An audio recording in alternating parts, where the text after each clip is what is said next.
Welcome back, everyone. Today we're diving into one of the most, well, let's be honest, kind of tough, but super fascinating works of philosophy, Spinoza's Ethics. Yeah, Spinoza, not exactly a light read. No, definitely not. You sent over part 5, which is all about the path to freedom and blessedness, and I have to say, even for a deep dive, this one's pretty deep. It is, but the Uh-huh. insights in this section are so relevant to, how we actually live our lives. Totally. And honestly, where else are you going to find a philosopher who lays out his arguments like geometric proofs? Right. Spinoza's approach is definitely unique. He starts with like all these definitions and axioms, Oh yeah, I saw and those. then he builds these propositions and offers these demonstrations. It's almost like he's like proving a theorem, which, kind of makes sense when you think about it. How so? Well, this whole structure, it really reflects his deep belief in the power of reason. For Spinoza, reason isn't just some abstract concept. It's like the key, The key to. understanding ourselves, the universe, and ultimately achieving true freedom. Okay, I'm starting to see where this is going. So let's start with that, with one of his most fundamental ideas. The idea that reason is the key to freedom. But what does he even mean by that? I mean, most people think of freedom as like being able to do whatever they want, Yep. right? But Spinoza, he seems to have a different take. He does. For Spinoza, it's not about, having total control over everything that happens to us or even, our emotions. We all know that's not really possible. Yeah, good luck with that. Exactly. Instead, he focuses on the power of understanding. It's through understanding that we get a sense of control, not by, suppressing or denying our emotions, but by like really seeing them clearly, understanding their causes, and ultimately choosing how we respond to them.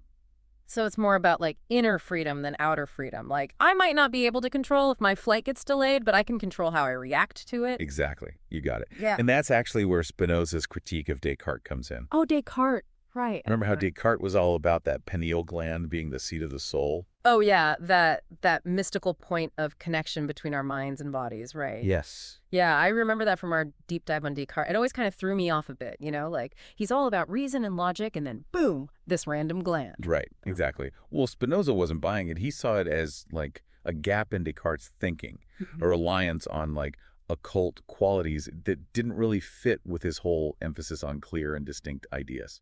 Okay, so instead of looking for answers in some mysterious physical location, Spinoza's saying, hey, we should focus on the power of the mind itself. Yes, specifically the power of understanding. Okay, I'm with him so far. So, true freedom for Spinoza lies in understanding how our minds work, how our emotions pop up, and how they connect to our thoughts and Yeah, actions. you got it. Okay, And this is where his three kinds of knowledge become like really important. I am so intrigued. 3 kinds of knowledge. Tell me more. Okay, so the first kind, he calls it knowledge from vague experience.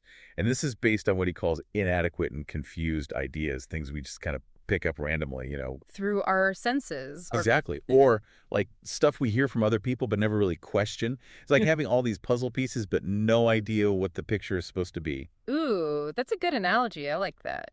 So it's like having information, sure, but not really like understanding what it means or how it fits together. Exactly. And, I think we've all been there, right? Where we Yeah. just have all this info swirling around but don't know what to do with it. Oh, for sure. So what's next? What about the second kind of knowledge? Yeah. Okay. So that one, he calls it knowledge from reason. And this one is based on adequate ideas, Mm. on understanding the common properties of things. This is where we start to see the connections, like the underlying patterns and principles. So it's less about just knowing a bunch of random facts and more about understanding the relationships between things. Precisely. Cause and effect, the structure of reality. And this is where Spinoza's idea of understanding things as necessary comes in. Necessary. In what sense? He argues that, like, when we understand how things are interconnected, how they come from this, like, chain of causes, it can actually, like, lessen the power emotions have over us. Hmm. Okay. Can you give me like a real life example of that? Sure. Let's say you lose something important to you. Initially, you're going to feel, sadness or anger, right? But if you can step back and see that loss as part of a bigger chain of events, as something that was maybe even inevitable given everything that happened, Yeah, I see what you mean. the intensity of those emotions might lessen.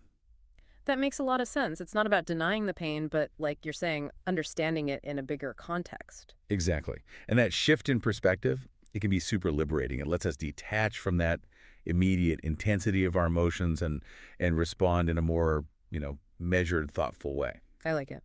Okay, so the second kind of knowledge, it's all about understanding the big picture, how everything's connected. Yeah, and it lays the groundwork for the third kind. Oh, right. There's a third one, which is, It's called intuitive knowledge. This is like the highest form of understanding, arising from this deep grasp of what Spinoza calls God or nature. wow, that sounds pretty profound. But how do we even reach that level of understanding? Is that even possible for us, non-philosopher types? Well, Spinoza believed that this third kind, it's not something we can just magically, attain overnight. Yeah, right. It comes from the second kind of knowledge, from that deep understanding of common properties and how things are connected. It's a process of, continually refining our understanding. Got it. So we have to master the basic principles before we can grasp those deeper truths. Exactly. It's a journey of growth and discovery. And for Spinoza, this journey, it's deeply connected to our pursuit of freedom and blessedness. This is already giving me a lot to think about. What about you? What really stands out to you about Spinoza's approach to freedom and knowledge? What fascinates me is how he takes these seemingly abstract concepts, like freedom and knowledge, and connects them to the very practical matter of how we live our lives. Mm. He's not just throwing out theories. He's giving us a roadmap. A roadmap. A roadmap for navigating the challenges of being human, and ultimately how to achieve this deep and lasting sense of peace and fulfillment. I love that. That's what I love about this deep dive into Spinoza. It's not just this intellectual exercise. It's like an invitation to really examine our own lives, our beliefs, our choices, and to, see how we can use these insights to create a more meaningful and fulfilling existence. I completely agree. And, that's what makes his work so relevant, even centuries after he wrote it. His Yeah. ideas, they still challenge us. They inspire us to live more consciously, more intentionally, and ultimately more freely. So we've been talking about, freedom and how it's all tied to understanding, but how does this all connect to actually living a good life? Does Spinoza give us any practical advice on how to actually achieve that freedom, that blessedness he's always talking about? He does, yeah. And it really comes down to understanding and choosing what we love. Yeah. Spinoza distinguishes between two types of love. Okay, I'm sensing a but coming. Well, he talks about love guided by reason and love driven by passion. I'm going to guess that he's not a big fan of passionate love. Well, he definitely acknowledges that, passion is a powerful force, but he sees it as a less stable foundation for love. Passions, they're fleeting. They're dependent on external factors. Yeah. Think about those whirlwind romances, the ones that burn really brightly but then fizzle out super quickly. Oh, yeah, for sure. Spinoza would say that's because they're based on superficial qualities, fleeting desires that aren't really grounded in a deep understanding of the other person. I can see that. It's like when you first meet someone, you might be drawn to, their looks or their charm, but those things can fade, right? Exactly. And if there's no real substance beneath the surface, well, the relationship's probably not going to last. Exactly. And that's why Spinoza puts so much emphasis on cultivating a love that's rooted in understanding. So this doesn't mean we all have to be emotionless robots, Right, exactly. but that our love should be informed by reason. Yeah, by a clear perception of the other person's character, their quality. So it's about choosing to love those things that are, I guess, actually worthy of our love, things that, align with our values, things that actually contribute to our well-being. You got it. It's about recognizing that not all objects of our love are created equal. Some will lead us to greater freedom and joy, while others, well, they might trap us in these cycles of, dependence and dissatisfaction.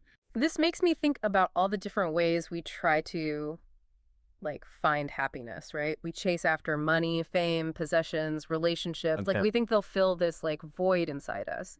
But Spinoza's saying, nope, true happiness comes from something much deeper. Yes. From aligning our love with what's actually good and valuable. Exactly. And, you're hitting on a really key point here. Remember how he says that blessedness isn't the reward of virtue? Yeah, I remember that. It is virtue itself. Whoa. Okay, so it's he's flipping the whole script on happiness. Totally. It's not we do good things to earn some cosmic prize. Yeah. Instead, true happiness, it just arises naturally. From living a virtuous life. Yes. Wow. So it's not about chasing those external rewards. It's about cultivating those inner qualities that lead to this sense of fulfillment, of well-being. Exactly. And it's so closely tied to his idea of understanding things under the form of eternity. Oh, yeah. It's eternity. When we understand how everything's connected, when we see that bigger picture and our place within it, Yeah. our desires just they naturally shift. We start to prioritize things that contribute to the greater good. Hmm. Not just our own like immediate gratification. So instead of getting caught up in those fleeting pleasures, those things that, ultimately leave us feeling empty, we should focus on things that have like real lasting value, things that nourish our souls, connect us to something bigger. Exactly. It's about aligning our actions with our understanding of, what's actually good and valuable. Yeah. And when we do that, we experience this sense of inner harmony and fulfillment that like no external reward can match. This is making me think about that contrast Spinoza draws between, the wise person and the ignorant person. The ignorant person just seems like they're stuck in this cycle of just reacting to their emotions, their desires, always chasing after things that never quite satisfy them. Yeah, it's like they're a ship just like tossed about by the waves. They never find that safe harbor. Right. They lack that grounding and understanding that lets them navigate the challenges of life with a bit more grace, with resilience. It's exhausting just thinking about it. It can be. Yeah. But that's like the whole point Spinoza's making, right? Yeah. The life of like the ignorant person, yeah, it might seem easier in the moment, but it's ultimately a life of suffering and dissatisfaction. Right. They're always at the mercy of their emotions, their desires, and they never really find true peace, true contentment. Whereas the wise person, through their, commitment to understanding, to living in accordance with reason, they cultivate this like inner strength, this stability that allows them to deal with those tough times in life with, a bit more ease and grace. That's a great way to put it. Yeah. They understand that true happiness doesn't come from avoiding pain or difficulty, Right. but from facing them. Yeah. With courage, with understanding, Yeah. and seeing those tough times as like opportunities to grow, to learn. It sounds like the wise person is living like a more intentional life, making choices based on what they understand to be good, to be valuable. Absolutely. They're not just like reacting to whatever happens around them. They're shaping their lives. They're aligning their lives with their values, their purpose. This reminds me of that powerful line from Spinoza that we talked about earlier, the one that says, the human mind can't be absolutely destroyed with the body, Oh, yes. but there remains something of it that's eternal. Yes. And this is like where it all comes together. Spinoza is suggesting that by cultivating our understanding, by living in accordance with reason, we're not just shaping our present experience, but we're also nurturing that eternal aspect of ourselves. It's like we're building something that lasts beyond our physical lifespan, like a legacy of wisdom, of virtue, of love that continues to, ripple outward even after we're gone. That's a beautiful way to put it. And it's such a powerful reminder that our choices really matter, not just for us, but for the world around us for generations to come. This has been so insightful. Spinoza, he's definitely challenging. Oh, he is. But he's also like so inspiring. He is. He's offering us this vision of being human that's both, grounded in reason, but also like filled with this sense of wonder, of possibility. I completely agree. It's a vision that calls us to like step into our full potential, to live lives of meaning, of purpose, of joy, and to leave the world a little bit better than we found it. And on that note, I think it's time to wrap up part 2 of our deep dive into Spinoza's ethics.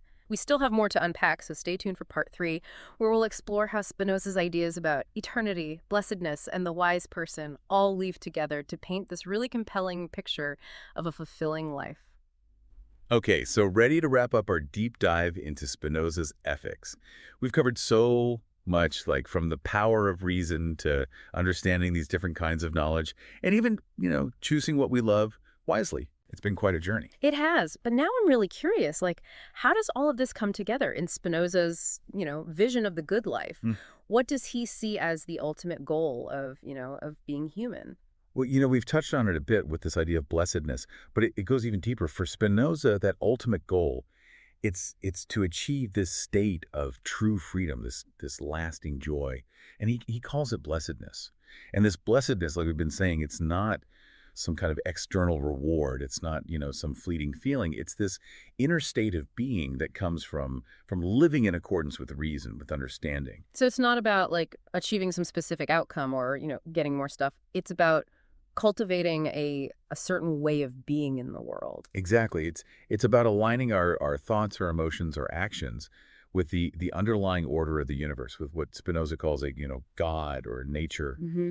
And this alignment, he argues, it leads to this really deep and lasting sense of peace, of joy, of fulfillment. It's almost like finding our place in the grand scheme of things, like understanding our role in this cosmic dance and moving in harmony with it. I love that. That's a Mhm. beautiful way to put it. Hmm. And it's really tied to this idea of understanding things, Mhm. under the form of eternity. And remember, this isn't about living forever in some literal sense. Right. It's about seeing beyond those limitations of, our individual perspectives and grasping these timeless truths that govern reality. It's like, those moments where you have like a sudden insight or realization and everything just clicks into place. You feel like you're tapping into something so much like bigger than yourself, something Yeah. that transcends like the everyday worries and anxieties of life. Exactly. Those moments, they offer us a glimpse of what it means to understand things under this form of eternity.